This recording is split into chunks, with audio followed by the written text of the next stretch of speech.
বানাইছে, যার খাতিরে বানাইছে সেই নবী মুহাম্মদ সাল্লাল্লাহু আলাইহি সাল্লামের বংশের লোক আমি তোমার কাছে আসছি।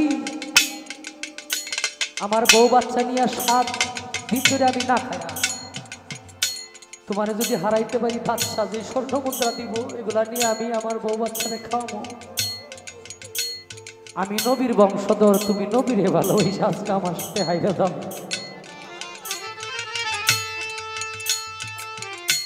জুনায়েদ বাগদাদির শরীর অটোমেটিক। জুনায়েদ বাগদাদি চিন্তা করলেন যে পৃথিবীতে তো অনেকই জিতলাম, আজকে আমি নবীর জন্য হাইরা যাব, আজকে আমি নবীর বংশের জন্য হাইরা যাব, আমি নবীকে ভালোবাসি, আজকে আমার পরাজিত বরণ করে নেব। জুনায়েদ বাগদাদি সেই নবীর আওলাদের কাছে হেরে গেলেন। নবীর আওলাদ স্বর্ণ মুদ্রা নিয়ে যায় আর আল্লাহর কাছে দোয়া করে, আল্লাহ গো তোমার দুস্তেরে ভালোবাসি, এত বড় আল্লাহ আমার সাথে হেরে গেল। রাত্রে জুনায়েদ বাগদাদি চিন্তা করে আর ঘুমায় যে আমার তো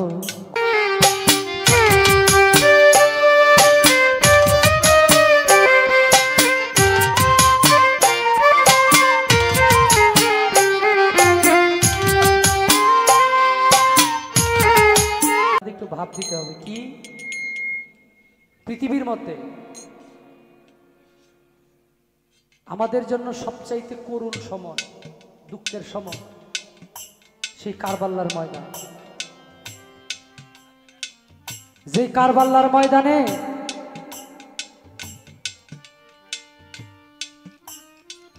ফোরাত নদীর পানি, এই পানির জন্য নবীর বংশকে কাফেররা শহীদ করে। নবীর বংশের সমস্ত মানুষকে এবং অসংখ্য অসংখ্য সাহাবীদেরকে ওই জায়গায় কাফেররা হত্যা করে। তার মধ্যে সবচেয়ে হৃদয় বিদারক হলো সকিনা বিবির বিয়া।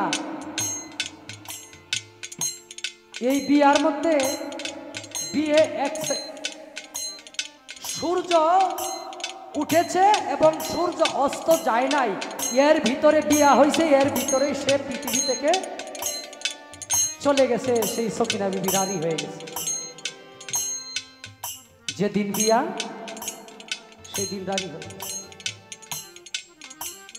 এরপরে এইটা নিয়ে বিস্তারিত অনেক আলোচনা থাকে, আমি যতটুকু সম্ভব শর্ট করে গানটা গাওয়ার চেষ্টা।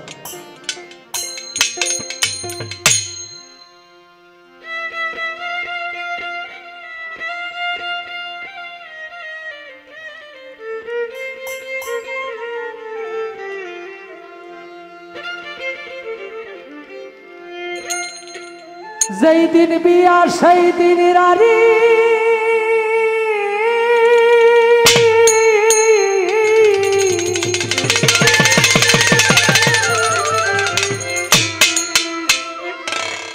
যেই দিন বিয়া সেই দিন রানী আল্লাহ দিয়াছে বানাইয়া রে, হায় রে সকিনা বিবি নিদান কালে হইল রে, হায় রে সকিনা বিবি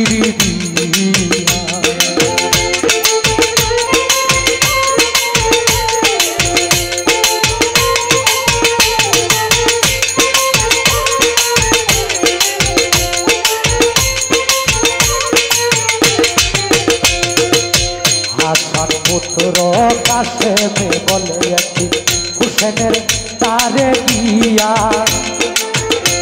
বিদায় করো টাকা দিয়া মিলনে যাই সোনিয়া। হাসান পুত্র কাশেমে বলে একটি হুসেনের তারে বিয়া, বিদায় করো টাকা দিয়া মিলনে যাই সোনিয়া। বলে কেমন করে দিব বিদায় আমি তোমারে যাই কইয়া,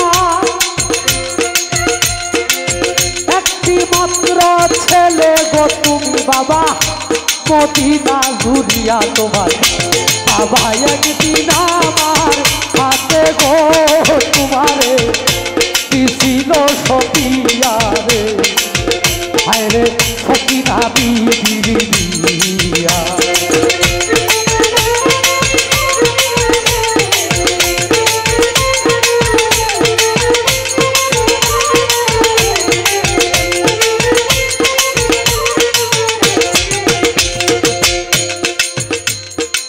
হাসান বলে তোমার বাবা একদিন মৃত্যুর গো সময় একটা কথা গেছিল কইয়া তুমি যেন করো আমার সকিনারে দিয়া তোমার বাবা একদিন মৃত্যুর সময় একটা কথা গেছিল কইয়া তুমি যেন করো আমার সকিনারে দিয়া বলে কেমন করে হবে বিয়া কাকা গোসল না করাইয়া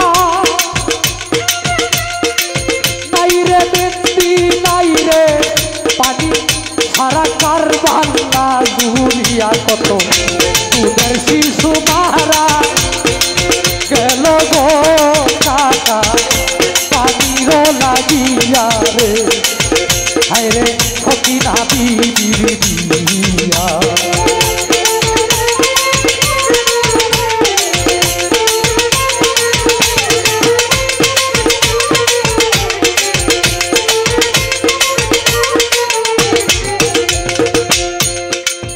বলে তোমার তার কাছে বিদায় লইয়া রনে যাও চলিয়া এমনি কাছে হাসান বানুর কাছে গেল রে দৌড়াইয়া বলে বিদায় করো মা জননী আমার তাও বিদায় করিয়া আল্লাহ যদি নাহি আনে যুদ্ধ থেকে ফিরাইয়া মাগো করিয়া দিও তোদের দাবি আমার প্রিয় মাপ করিয়া রে হায় রে সকিনা বিবি দিয়া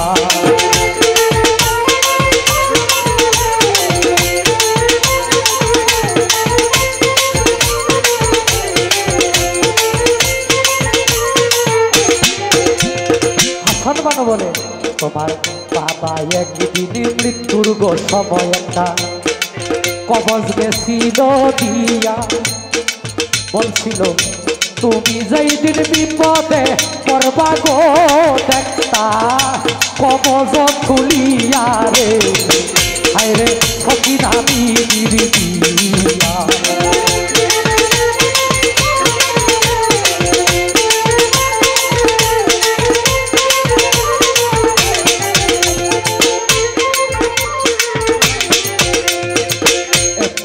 প্রাণের কাশের কবজখানা হাতে লইয়া দেখে কবজের ভিতরেও লিখাই আছে গো কাশের করো সকিনা রে দিয়া রে আয় রে সকিনা বিবি দিয়া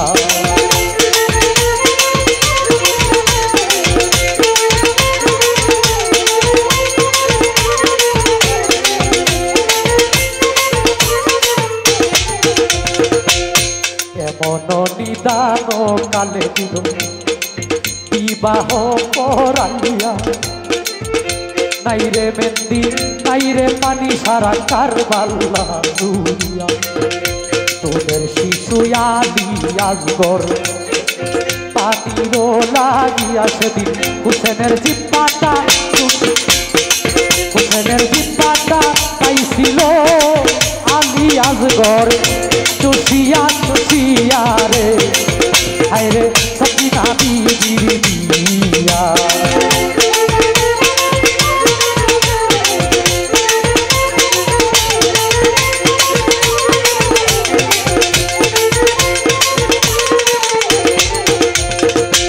এমন নিদান কালে দিল বিবাহ পড়াইয়া সকিনার দিকে চাইয়া কাশেমের পক্ষ যাইয়া দিয়া বলে বিদায় করো প্রাণের বিবি আমার, তাও বিদায় করিয়া আল্লাহ যদি আনে যুদ্ধে জয়লাভ করাইয়া হায় রে তোমার আমার হইব মিলন গো সখিনা আনন্দে মাতিয়া রে হায় রে সখিনা বিবিয়া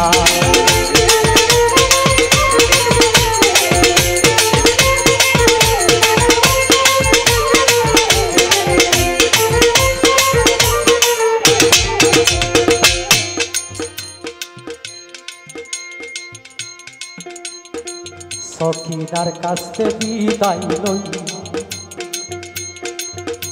রনে যায় চলি এমনি কাছে সাদা ঘোড়ার পৃষ্ঠে গেল শোয়ার হইয়া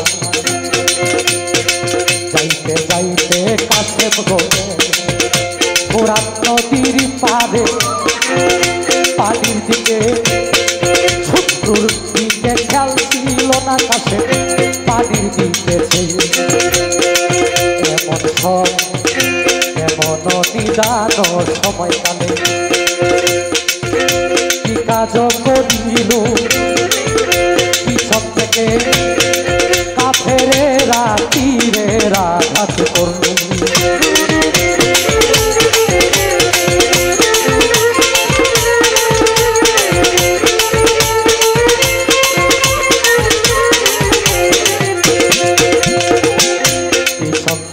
কাফেরেরা এলো তীর মারিয়া কাশেমের কলিজা ছিদ্র হইল তীরের আঘাতে পাইয়া বলে নবীর বংশ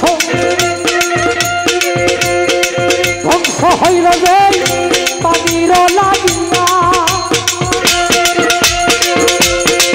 আজকে পানি পান করব না যুদ্ধে জয়লাভ না করিয়া এমন সময় পিছন থেকে গো আসবে গেল তীরের আঘাত খাইয়া রে হায় রে সখিনা বিবিয়া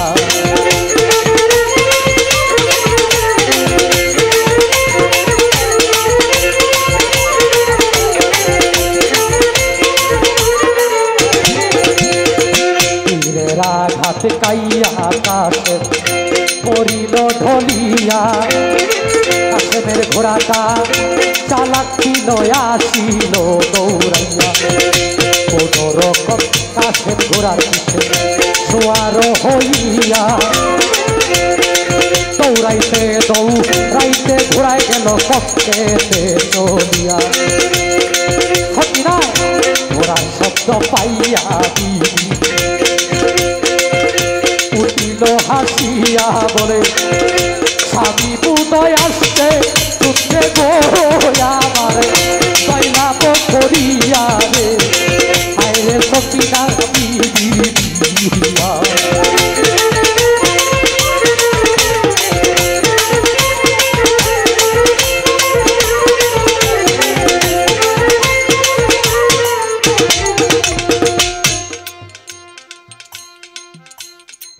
যুদ্ধে জয় লাভ করার জন্য গিয়ে পানির দিকে তাকায়া কাশেম কয় যেই পানির জন্য নবীর বংশের এত এত মানুষ শহীদ হয়েছে, আমি এই পানি পান করব না যুদ্ধে জয় লাভ না করি। এক ধ্যানে পানির দিকে তাকায়া থাকে, পিছন থেকে কাফেররা একটা তীর মারল, তীরের আঘাত খায়া তার সামনে কলিজা ছিদ্র হয়ে চলিয়া গেল। ঘোড়ার পৃষ্ঠে কোনো রকম সোয়ার হয়ে কাশেম দৌড়াইতে দৌড়াইতে ঘোড়া নিয়ে যায় বাড়ির দিকে। সকিনা বিবি অপেক্ষায় আছে যে যদি আমার স্বামী যুদ্ধে জয়লাভ করি আমার বাসায় আসবে। ঘোড়ার শব্দ পায়া সকিনা বিবি আনন্দে আত্মহারা যে স্বামী বোধহয় যুদ্ধে জয়লাভ করি আসছে। দূর থেকে দেখে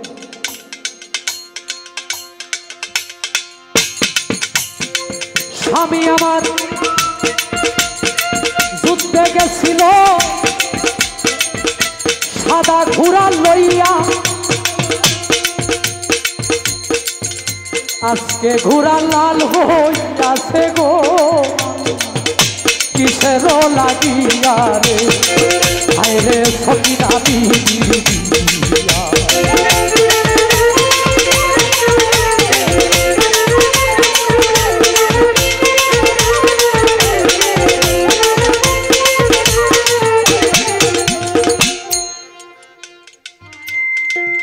নবীর বংশকে যে ভালোবাসে,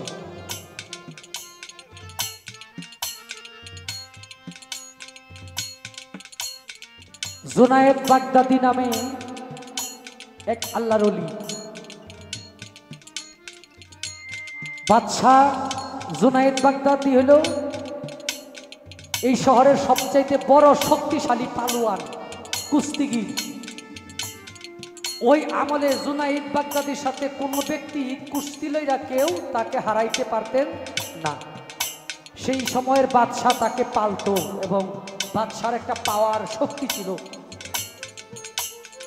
ঘোষণা দিলেন, আমার জুনায়েদ বাগদাদিকে যে কুস্তি খেলে হারাইতে পারবে তাকে আমি 1000 স্বর্ণ মুদ্রা দেব, আর যদি সেই ব্যক্তি হারাইতে না পারে তাহলে তার গর্দান কেটে ফেলব। আমার এক নবীর আওলাদ পরিবার নিয়ে প্রায় 7 দিন মতান্তরে 14 দিনের উপবাস। একবারে চিকন একটা মানুষ, না খাইতে না খাইতে অভাবে পইরা, নবীর আওলাদ যার খাতিরে আল্লাহ এই পৃথিবীর ধন সম্পদ সৃষ্টি করছে, যেই নবী চাইলে পৃথিবীর সমস্ত ধনের ভান্ডার নবীর চরণে নিয়ে দিত, এই নবীর আওলাদ না খাই থাকে। এটা আপনাকে আমাকে বোঝানোর জন্য।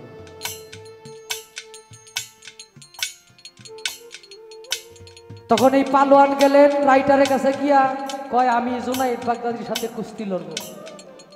জুনায়েদ বাগদাদি রাইটার যিনি, উনি ওই নবীর বংশের লোকের দিকে একবার চায় আর একবার খাতায় লিখবো ভাবে।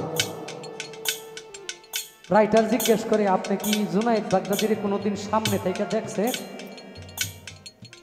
কয় না। কই ঘরে আসে দেখে আসে, আপনি যে নাম লেখাইতে আসছে জুনায়েদ বাগদাদির সাথে আপনি কুস্তি লড়বেন, যদি আপনি হাইরা যান বাদশা কিন্তু চুক্তিনামায় লেখা আছে আপনার গর্দান নিয়ে নেবেন। কয় আপনারে লিখতে কইছি, আপনি লেখেন, হারা জিত মালিকের তরফ থেকে লেখা হইল। অন্য কোনো মানুষ ভয়ে তার কাছে কুস্তি খেলতে যায় না, কিন্তু এই লোক 7 দিনের উপবাস, বউ বাচ্চা নিয়ে খাইতে পারে না। জুনায়েদ বাগদাদিরে যদি হারাইতে পারে তাহলে স্বর্ণ মুদ্রা পাবে, আর যদি হারাইতে না পারে তাহলে মারা যাবে, এই চিন্তা নিয়ে, কারণ পারতেছে না একটা মানুষ। কুস্তি খেলায় অংশগ্রহণ করলেন, লেফারি বাঁশি ফু দিলেন, প্রথমে গিয়ে হাত মিলায় না, কানে কানে গিয়া কয়, জুনায়েদ বাগদাদি তুমি আমারে চিনো?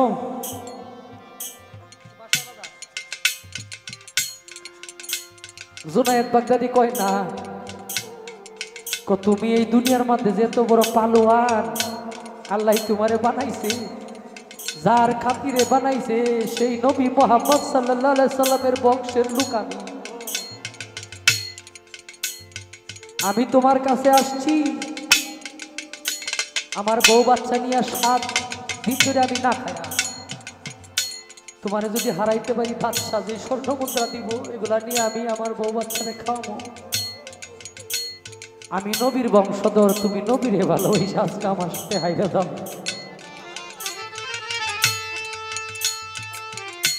জুনায়েদ বাগদাদির শরীর অটোমেটিক,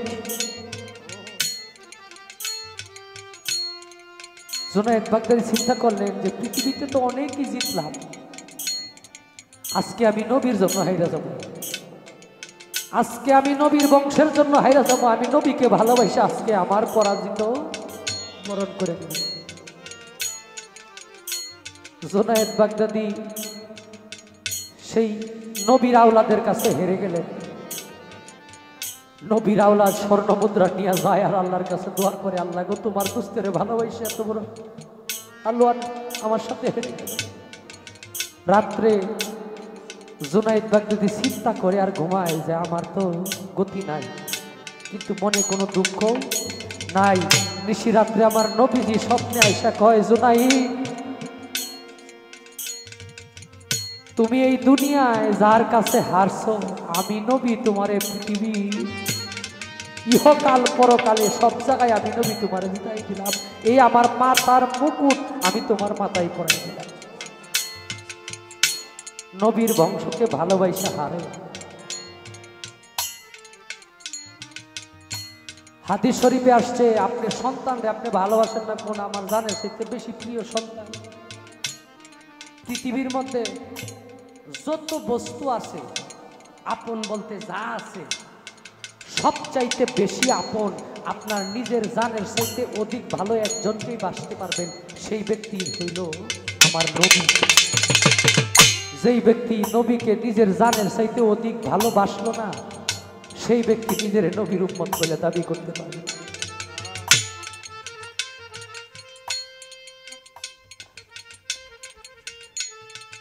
কত ভাগ্যবান আপনি আমি। আল্লাহ ইচ্ছা করলে আপনারা খ্রিস্টানের ঘরে, আমার খ্রিস্টানের ঘরে জন্ম দিতে পারতো না? কি বাবা, আপনার ইচ্ছায় কি মুসলিম ধর্মে জন্মগ্রহণ করছেন? হ্যাঁ, কোন এমপি মন্ত্রী চেয়ারম্যানের ইচ্ছায় আপনাকে মুসলিম ধর্মে জন্মগ্রহণ করাইছে? আল্লাহ সবচাইতে বেশি ভাগ্যবান আমরা যারা মুসলমান হয়ে জন্ম নিয়েছি পৃথিবীতে, মুসলিম ঘরে জন্ম নিয়েছি। নবী পাক সাল্লাল্লাহু আলাইহি সাল্লাম আমাদের নেতা, আমরা তার উম্মত হইয়া পৃথিবীতে কারবালার জমিনে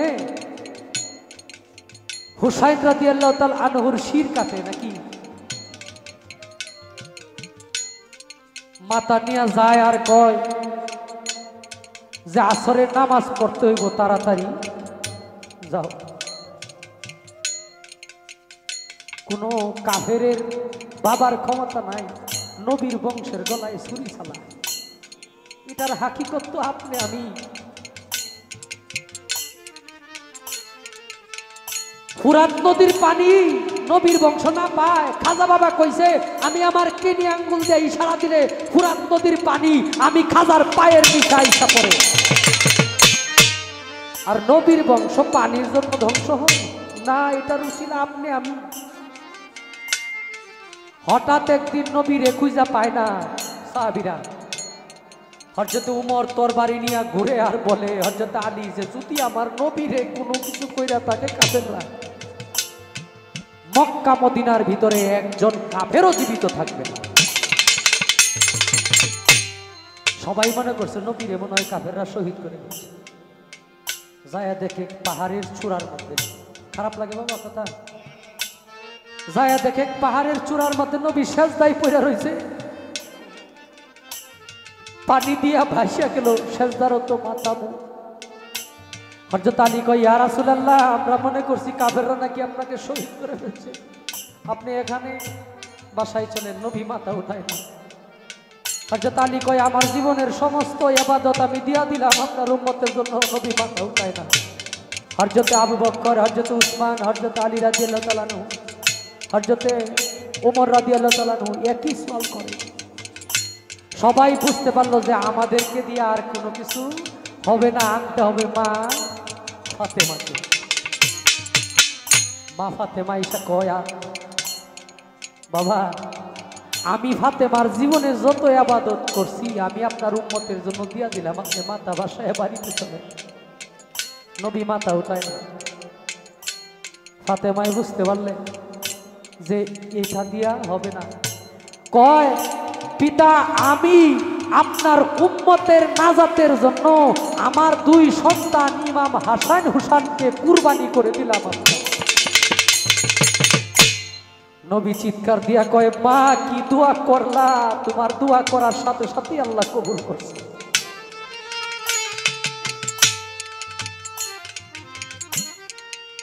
হুসাইন রাদিয়াল্লাহু তাআলা আনহু কারবালায় শহীদ হয়েছে। এটা আপনি আমি নাজাতের জন্য। ওই যে মায় সদকা হিসাবে দিয়া দিছে, কুরবানি করছে উম্মতের নাজাতের জন্য। নাই কাফেররা নবীজির বংশের গলায় ছুরি চালায়, ছুরি পৃথিবীতে বানায় পাঠাইছে আল্লাহ। এই জায়গায় বোঝার বিষয়, যেই নবী উম্মতের জন্য নিজের সন্তান নিজের নাতিকে কুরবানি করতে পারে, আর আপনি আমি সেই নবীর উম্মত হইয়া নবীর প্রেমে বসবাই। এই জায়গাটায় যদি কোনো ভুল হয়, 3.5 হাত কবরে গিয়া কাউরে পাইতেন। ওই জায়গায় আপনারে আমারে রক্ষা করার জন্য আমার নবী মান রাব্বুকা মান দিনুকা মান নাবিয়ুকা 3 প্রশ্নের উত্তর আমলে দিবে। মান রাব্বুকা তোমার রব কে ছিল, মান দিনুকা তোমার দিন কি ছিল, মান নাবিয়ুকা তোমার নবী কে ছিল। সামনে আইনা ধরবে, চিনো না। দুনিয়ায় যদি ভালোবাসার শক্তি না থাকে বাবা, ওই জায়গায় চিনা সম্ভব না। এবং লা ইলাহা ইল্লাল্লাহু মুহাম্মাদুর রাসূলুল্লাহ সাল্লাল্লাহু আলাইহি ওয়াসাল্লাম এই কলেমা যদি নসিব না হয়, এই মানব জন্ম বৃথা। তাহলে কি করতে হবে? নবীর প্রেমে মন মজাইতে হবে। আর প্রত্যেকটা মানুষকে হিংসা ছাড়তে হবে। কি ছাড়তে হবে? হিংসা করা যাবে না। অহংকার, অহংকার হলো আল্লাহর চাদর। কোনো ব্যক্তি যদি অহংকার করে, সেই ব্যক্তির অধপতন হয় কেন? কারণ অহংকার শুধু আল্লাহর জন্য, অহংকার শুধু আল্লাহর জন্য, আল্লাহর কোনো পাওয়ার মানুষের জন্য না। আল্লাহর জন্যই শুধু অহংকার। আল্লাহ এক, এটা আল্লাহর অহংকার। আল্লাহ কারো কাছ থেকে জন্ম নেয় নাই, এটা আল্লাহর অহংকার। আল্লাহ কাউকে জন্ম দেয় নাই, এটা আল্লাহর অহংকার। আল্লাহকে কেউ সৃষ্টি করে নাই, এটা আল্লাহর অহংকার। অতএব অহংকার করা যাবে না।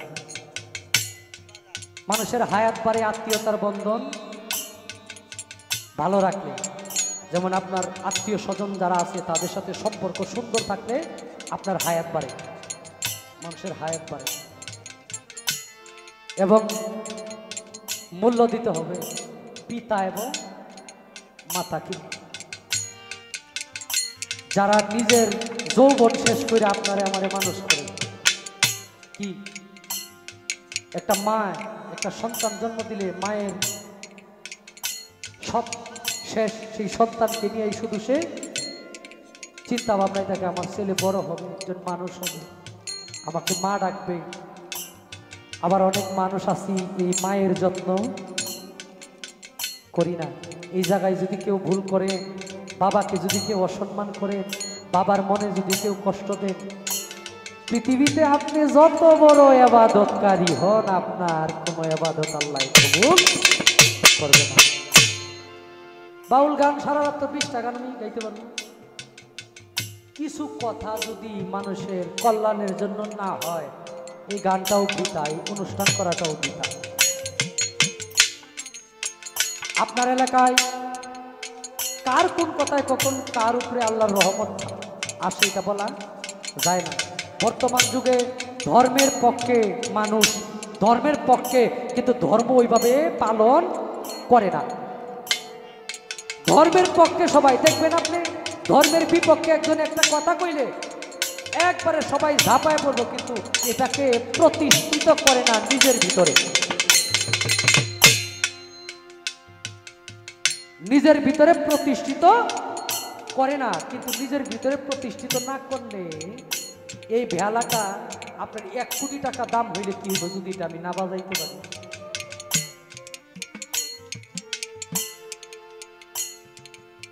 এত ইবাদত লাগে না, মূল জায়গায় ভুল না করিয়া বেশি ইবাদত লাগে না আল্লাহর পছন্দনীয় বান্দা হইতে। পিতা এবং মাতা, আপনার ভিতর পরিষ্কার, হারাম খাইবেন না, হারাম পথে চলবেন না, মিথ্যা কথা বলবেন না। এগুলা থেকে বিরত থাকলে অটোমেটিক আপনার ভিতরে নূর জাগ্রত হইতে থাকবে।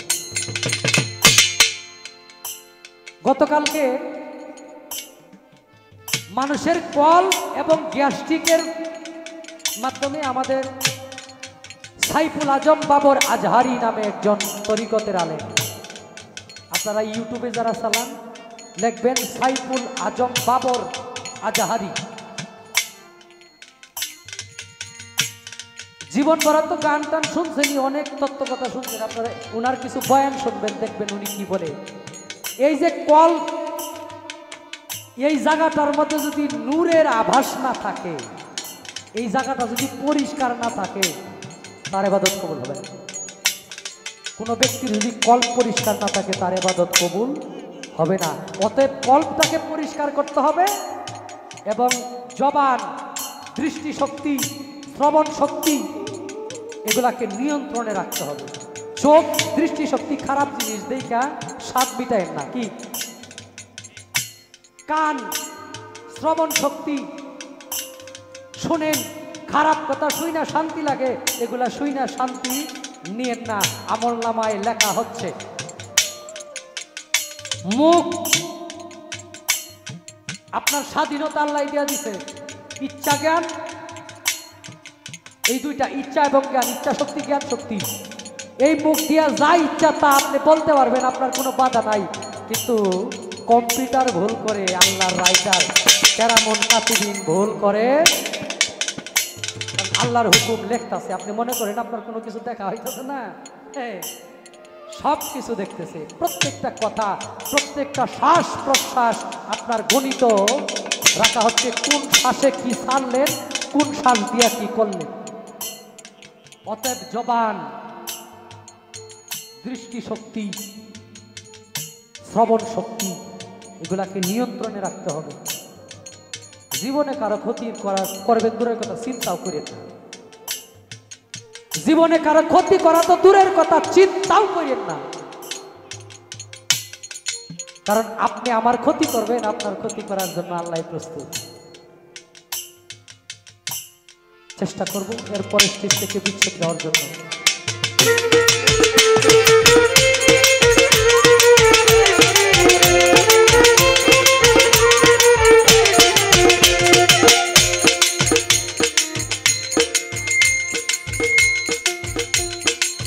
ঘোড়ার শব্দ পাইয়া গো সখী,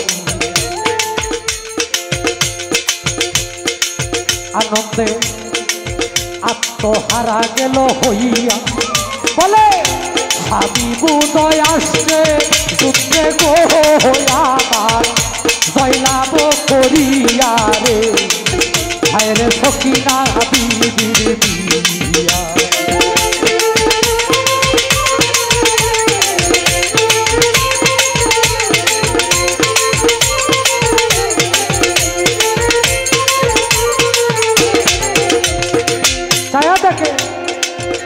স্বামী আমার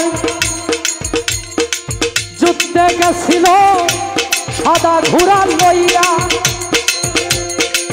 আজকে ঘোড়া লাল হইয়াছে কিসের লাগিয়া। হায়রে স্বামী বুদয় আসছে আমার গো হবে তীরের আঘাত খাইয়া রে, হায়রে সখিনা বিবির দিয়া।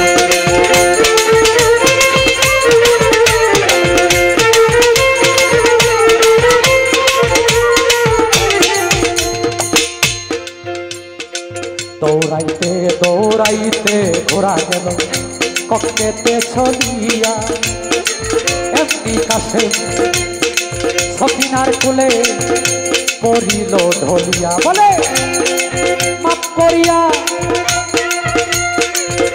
দিও বিবি, দেখব হরের দাবি দিও মাপ করিয়া।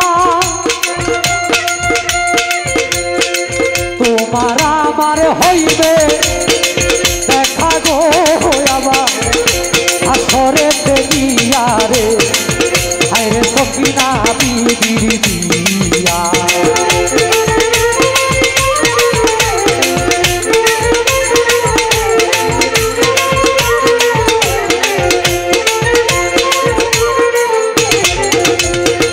আল্লাহ বলে শোনো জিবরাইল, তোমারে যাই কইয়া সখিনার কাছে একটা খবর যাও না তুমি দিয়া বলো কাফের আসতে আসে গো সকিনা রে গা ধরিয়া রে হায় রে সকিনা বিবির দিয়া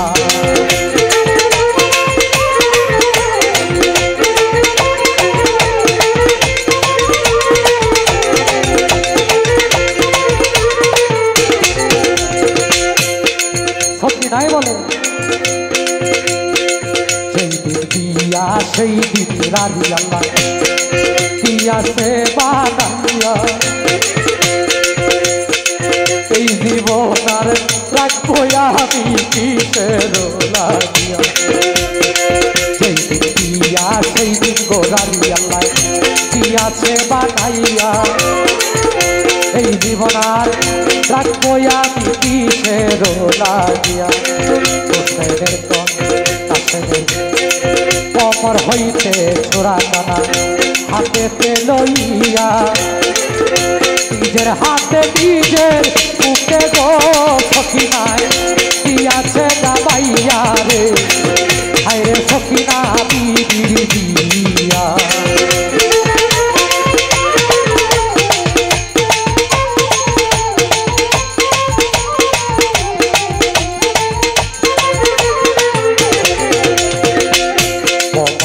কমল মিশেছে বলে আবে দিদিয়া কলির যুগে জন্ম লইলা কিসের লাগিয়া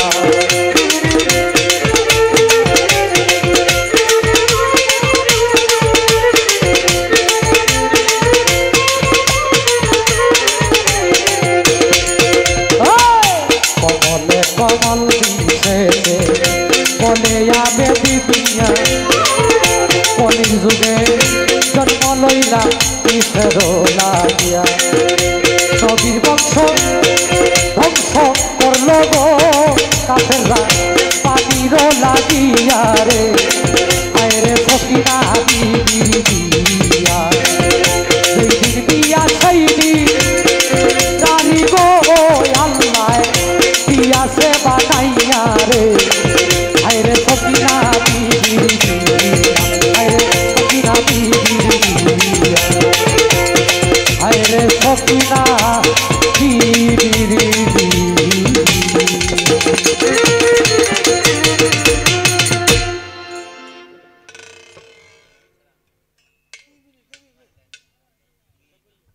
না এটা এটা এটা বলার কিছু নাই এটা আমি আগেই বলছি ঘরেও বলছিলাম যে এই গানটা অন্তত 40 মিনিটের হ্যাঁ তো বিষয়টা হলো কি জানেন যদিও গানটা একটু লম্বা হয় কিন্তু গানের যে কথাগুলো এগুলো সব আমার নবী এবং নবীর বংশের আলোচনা তো এই আলোচনা শুই না যদি আপনাদের সব না হয় অন্তত পাপটা হবে না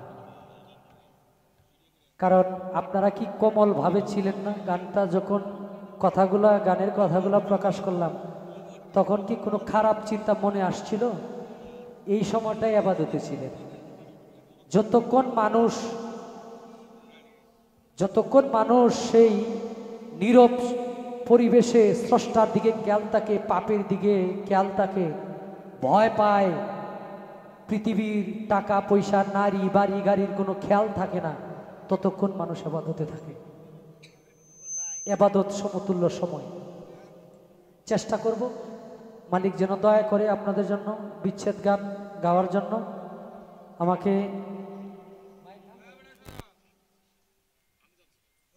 আমজাদ হোসেন ভাই